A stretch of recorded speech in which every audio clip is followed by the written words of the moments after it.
Yo mga kabrocha, meron nga po pala tayong tanggap dito na isang Oppo. Sabi sa akin ng customer ko, bumili daw siya ng LCD sa Shopee, tapos ay daw mag-display pagkabit niya at nabaklas niya na nga yung LCD. Nabasag niya pa yung LCD niya dati. Sayang talaga kasi naman hindi naman LCD talaga yung sira ng cellphone niya, at nanood nga daw sa YouTube at mali nga daw yung napanood niya.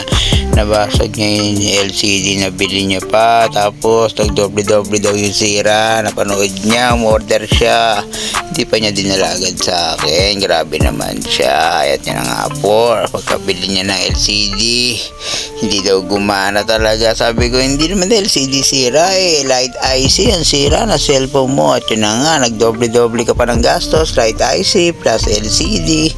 Punit ka ngayon, nood pa more. Salamat.